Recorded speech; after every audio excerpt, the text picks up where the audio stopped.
కొద్ది రోజుల్లో క్రిస్మస్ పండుగను కొనియాడుతూ ఉన్నాం. మరి అటువంటి కొనియాడటానికి సంసిద్ధంగా ఉన్నటువంటి మనము ఇంకా ఇమ్మీడియట్గా ఇంకా ఎక్కువగా ఆనందంతో ఇంకా ఎక్కువ సంతోషంతో ఎదురు చూడాలి. అయితే ప్రియమైనటువంటి సహోదరి సహోదరులారా, మన యొక్క జీవితాన్ని ఒకసారి పరీక్షించుకుంటే ఈ సృష్టిలో ఉన్నటువంటి జీవరాశులు, పక్షులు, జంతువులు దేనికోసం ఆతృత పడతాయి? ఉదయమే లేకటమే దేనికోసం నిరీక్షిస్తాయి? దేనికోసం తన యొక్క జీవితాన్ని ఆతృతతో ఎదురు చూస్తాయంటే అందరికీ తెలుసు.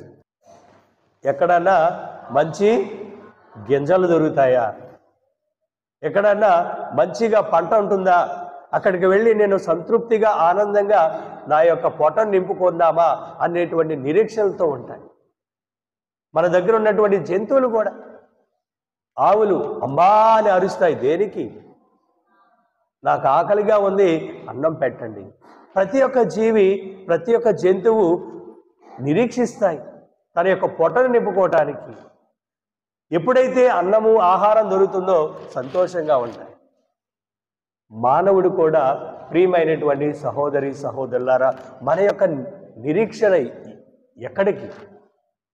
మన యొక్క ఎదురు చూపు దేని గురించి? మన యొక్క ఆతృత దేని గురించి? దేనికోసం మనం పరిగెడుతూ ఉన్నాం? ఈ పరిగెడుతుల్లో మనకున్నటువంటి సంతోషం ఎక్కడుంది? మనకు వచ్చేటువంటి ఆనందం ఎక్కడ ఉంది అని ప్రతి ఒక్కరూ ఆశగా ఎదురు చూడాలి. ప్రతి ఒక్కరూ ప్రయత్నించాలి.